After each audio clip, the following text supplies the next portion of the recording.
حضرت حاتم عاصم سے حضرت شقیق بلخی نے پوچھا، بیٹے میری صحبت میں تو نے کتنا وقت گزارا؟ کہا حضور 33 سال ہم نے آپ کی خدمت کی۔ کتنے سال؟ ذرا زور سے بولو یا 33 سال۔ پیچھے والوں کو کوئی شک ہے کیا؟ بولتے رہیے تاکہ آپ بیدار رہیں۔ کتنے سال؟ 33 سال۔ کہا بیٹے اس 33 سال میں تو نے مجھ سے کتنا سیکھا؟ کہا حضور فقط میں نے 8 باتیں آپ سے سیکھی ہیں۔ کتنی باتیں؟ 8 باتیں۔ کہا 8 باتیں؟ یہ حضور مفتی صاحب بیٹھے ہوئے ہیں، پوچھئے کہ اگر ایک بچہ مہینے میں 8 بات سیکھے تو اس کی خیریت ہوگی؟ 33 سال میں 8 بات سیکھی۔ حضرت شقیق بلخی پڑھتے ہیں انا للہ و انا الیہ راجعون، ہم اللہ کے مال ہیں اور ہمیں اسی کی طرف واپس لوٹنا۔ جب آپ نے یہ سنا کہا حضور مجھے جھوٹ بولنا پسند نہیں ہے، یہ بھی آپ سے سیکھا ہے۔ کہا بیٹے 33 سال میں 8 بات سیکھی ہے؟ کہاں؟ کہا بیان کر ہم بھی سنیں، وہ کیا ہے؟ کہا حضور پہلے میں نے اپنے محلے میں، گھر میں، پڑوس میں، عزیز و اقارب میں غور کیا تو میں نے دیکھا ہر آدمی کسی نہ کسی سے محبت کرتا ہے، محبوب کے مرنے پر اس کے ساتھ قبر تک جاتا ہے اور وہاں سے واپس ہو جاتا ہے۔ ایک بیٹا اپنے باپ سے محبت کرتا ہے کہ نہیں کرتا؟ ایک بیٹا اپنے ماں سے محبت کرتا ہے کہ نہیں کرتا؟ ایک بھائی اپنے بھائی سے پیار کرتا ہے کہ نہیں کرتا ہے؟ لیکن قبر تک جاتا ہے، واپس چلا آتا ہے۔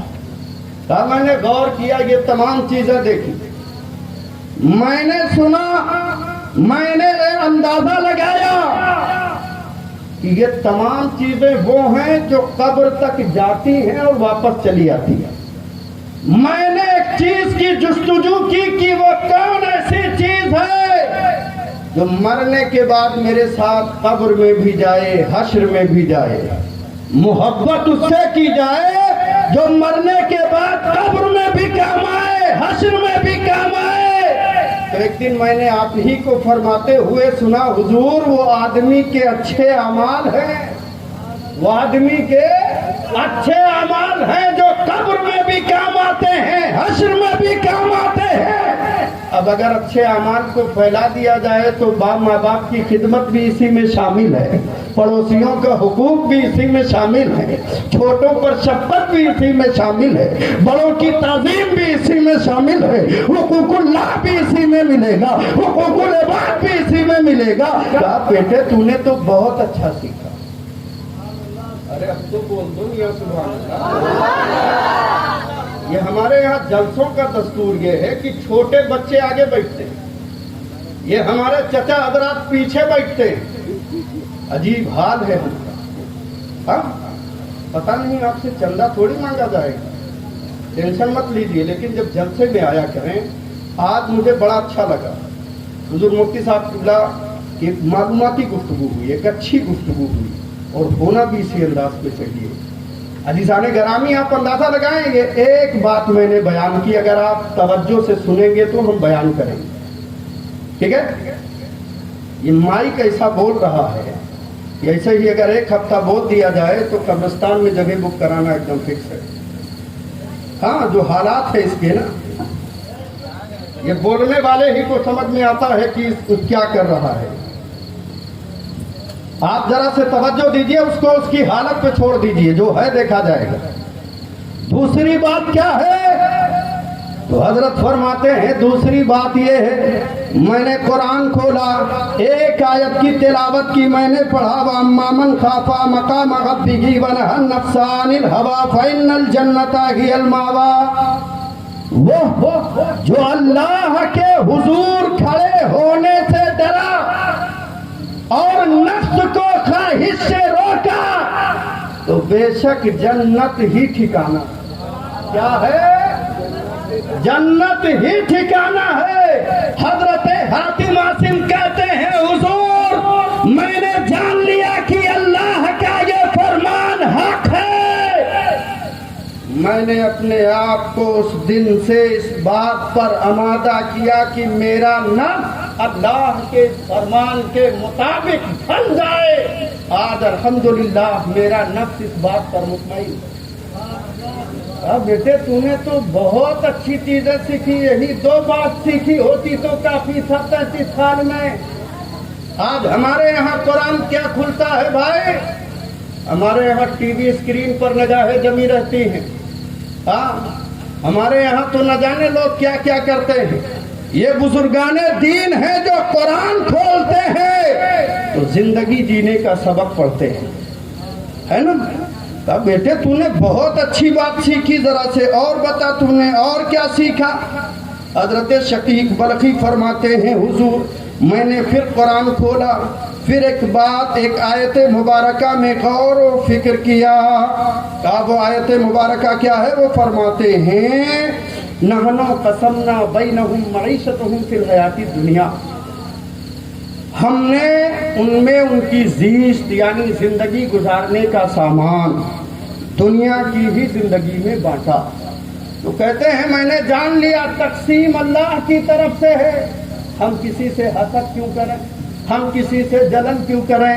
ہم دیکھیں یہ مفتی صاحب قبلہ بہت آگے بڑھ رہے ہیں, اب ان کی ٹانگ پکڑ کے ہم کھینچنے کی کوشش کیوں کریں. اس لیے کہ وَتُعِزُّ مَن تَشَاءُ وَتُذِلُّ مَن تَشَاءُ, اللہ جسے چاہتا ہے عزت دیتا ہے, جسے چاہتا ہے ذلت دیتا ہے. ہم کون ہوتے ہیں ایک دوسرے کی غیبت کرنے. جب میں نے یہ دیکھا تو پھر گیا.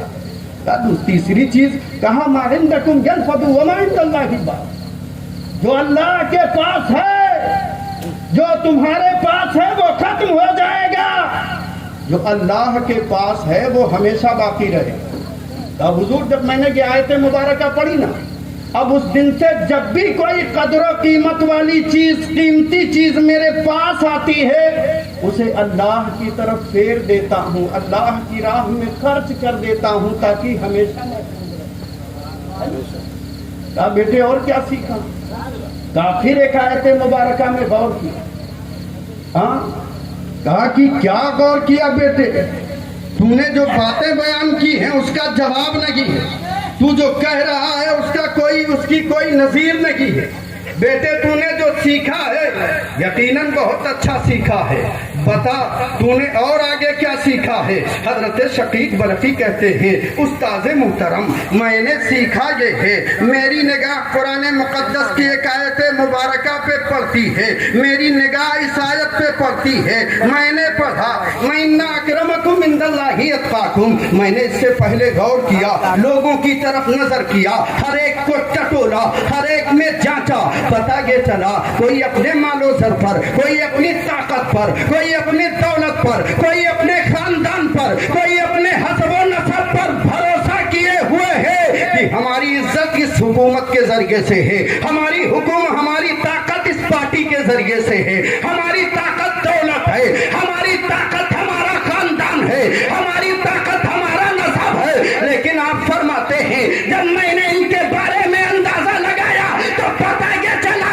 یہ تمام چیزیں بیکار ہیں, ان کی کوئی حیثیت نہیں ہے. اس لیے کہ وہ قرآن کی ایک آیت پڑھ رہے ہیں ان اکرمکم عند اللہ اتقاکم, رب فرماتا ہے بے شک ہمارے یہاں عزت والا وہ ہے جو تقوی اور پرہیزگاری اختیار کرے. آپ اندازہ لگائیے حضرت حاتم عاصم کہتے ہیں حضور اسی دن سے میں نے جان لیا نہ طاقت پہ گھمنڈ کرنا ہے, نہ مال و زر پہ گھمنڈ کرنا ہے, نہ مرتبے پہ گھمنڈ کرنا ہے, نہ کسی ذات پات پہ گھمنڈ کرنا ہے, بلکہ رب کی بارگاہ میں عزت والا وہ ہے جو تقوی اور پرہیزگاری اختیار کرے. اسی دن سے ہم نے تقوی اور پرہیزگاری اختیار کرنا شروع کیا تاکہ رب کی بارگاہ میں عزت والا بن جاؤ. اور جسے رب کی بارگاہ سے عزت ملتی ہے دنیا کی کوئی طاقت اسے ذلیل نہیں کر سکتی ہے. تو ہم اور آپ رب کی بارگاہ سے عزت حاصل کریں. کہاں سے عزت حاصل کریں؟ رب کی بارگاہ سے. غریب نواز کو رب نے عزت دیا ہے. آج جو ہمارے سروں سے چادر کھینچ رہا ہے وہی غریب نواز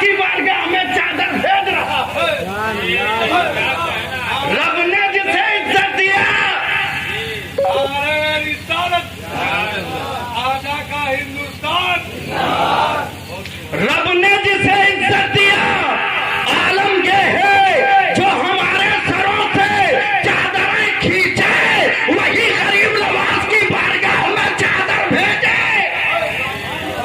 تو ضرورت ہے کہ نہیں کہ رب کی بارگاہ سے عزت حاصل کریں؟ یہ نہ دولت کام آئے گی نہ طاقت کام آئے گی. ارے رب کا کرم ہوگا تو سب کام آئیں گے, سب ساتھ دیں گے, ہے نا. تو عزیزان گرامی, ان بزرگوں سے ہمیں یہ بھی سیکھنا چاہیے. سنیے, آج بعض لوگ منع کرتے ہیں آپ قبر پہ فاتحہ کیوں پڑھتے ہو, اذان کیوں پڑھتے ہو؟ بھائی یہ شرک ہے, بدعت ہے, ناجائز ہے, حرام ہے. سرائے ستہ کی کسی کتاب میں دکھاؤ, حدیث شریف کی کسی کتاب میں دکھاؤ جہاں لکھا ہو کہ بزرگوں کی مزار پہ جاؤ, پتہ چلا فاتحہ پڑھو, اپنے باپ دادا کی قبر پر فاتحہ پڑھو, اذان پڑھو. کہاں لکھا ہے؟ پوچھئے بھائی صاحب کہیں منع بھی ہے کیا؟ کہیں منع بھی ہے؟ اچھا یہ اذان ہم کیوں پڑھتے ہیں؟ پتہ نہیں آپ پڑھی جاتی ہے کہ نہیں پڑھی جاتی ہے نا. اپنوں کی قبر پر اذان پڑھتے ہیں نا بھائی, ہم بھی پڑھتے ہیں, آپ بھی پڑھتے ہیں, یہ مفتی صاحب پڑھتے ہیں, یہ مولانا صاحب پڑھتے ہیں, سارے لوگ اپنوں کی قبر پر اذان پڑھتے ہیں. کہ بعض لوگ منع کرتے ہیں کیوں؟ ہم کسی کے بارے میں کوئی بات نہیں کر رہے, لیکن ذرا سے آپ اندازہ لگائیے قبر پر اذان کیوں پڑھی جاتی ہے. جب اذان پڑھی جاتی ہے تو شیطان بھاگتا ہے, بھاگتا ہے کہ نہیں؟ حدیث پاک میں آتا ہے بہت دور بھاگتا ہے. اذان پڑھی جائے تو شیطان بھاگتا ہے. ایک حدیث پاک میں آتا ہے کہ مردے کی سماعت, مطلب کانوں کی سننے کی قوت بڑھا دی جاتی ہے, مردے کی بصارت دیکھنے کی طاقت کو بڑھا دیا جاتا ہے. دنیا میں چاہے جتنا موٹا چشمہ لگا دے, وہاں چشمے کی ضرورت نہیں ہے. منو من مٹی کے نیچے ہے, پھر بھی وہ دیکھ رہا ہے کہ قبر پہ کون آیا ہے. جوتا چپل پہن کے اگر قبر سے راستہ ہے کوئی گزرتا ہے تو اس کی بھی آواز سنتا ہے. جب اس کی اذان سنے گا تو جب اس کی آواز سنے گا تو اذان کی آواز سنے گا کہ نہیں سنے گا؟ اذان پڑھنے میں فائدہ کیا ہے؟ ادھر مؤذن کیا پڑھتا ہے؟ اللہ اکبر اللہ اکبر, ہے نا بھائی, یہی پڑھتا ہے نا. اور ادھر فرشتے سوال کیا کرتے ہیں؟ من رب کا, تیرا رب کون؟ جواب تو یہی ہوگا ربی اللہ, میرا رب اللہ ہے. یہی ہے نا بھائی, میرا رب اللہ ہے. ادھر اشارہ اوپر سے کیا جا رہا ہے. ایک حدیث پاک میں آتا ہے جہاں منکر نکیر قبر میں پہنچتے ہیں یہ فرشتے, وہی شیطان بھی پہنچتا ہے اور یہ کہتا ہے, ادھر یہ سوال کرتے ہیں من رب کا, تیرا رب کون؟ تو یہ کہتا ہے مجھے کہہ دو, یہ دودھ کا پیالہ دے دوں گا, یہ شہد کے پیالے تیرے حوالے کر دوں گا. اب بتاؤ جب اذان پڑھیں گے تو شیطان بھاگے گا کہ نہیں بھاگے گا؟ اب بھیا جس کا رشتہ دار بھگایا جائے تو رشتہ دار کو تکلیف ہوتی ہے. مثال کے طور پر کوئی مئو بازار آنے والا آوے, میرا رشتہ دار آئے, ہم کہیں اگر کبھی جانا ہو وہاں یہ مفتی صاحب قبلہ ہیں, ان سے ملاقات کیجئے گا, یہ مختار بھائی ہیں, ان سے ملاقات کیجئے گا, بتائیے گا ہم فلاں کے رشتہ دار ہیں, تو آپ کو پورا ایریا گھمائیں گے. الگ کی بات ہے کہ آنے کے بعد کیا ہو رہا میں بتاتا ہوں, اور وہ پورا ایریا گھمائیں گے, آپ کو سب دکھائیں گے. بہت مانتے ہیں, اچھا صاحب کوئی بھولے بسرے آ گیا میرا رشتہ دار ہے کیا. آنے کے بعد جب پہنچا مختار صاحب سے ملاقات ہوئی, مختار صاحب نے اسے پانی تک کے لیے نہیں پوچھا. حالانکہ یہ حقیقت نہیں, صرف آپ کو سمجھا رہا ہوں رشتہ داری. پانی تک کے لیے نہیں پوچھا. جا کے بولا مولانا کس کے پاس بھیج دیے تھے؟ جس کے پاس بھیجے اس نے تو مجھے پانی تک کے لیے نہیں پوچھا, میری طرف توجہ ہی نہیں دیا. یہ ہے کون؟ تو بتاؤ مجھے تکلیف ہوگی کہ نہیں ہوگی نا بھائی. تو آج جب قبر پر اذان پڑھتے ہیں جو بہتوں کو تکلیف ہوتی ہے, سمجھ لیجئے یہ پرانے والے کی رشتہ داری ہے. یہ ہم اپنی طرف سے نہیں کہہ رہے ہیں. خلقتنی من نار و خلقتہ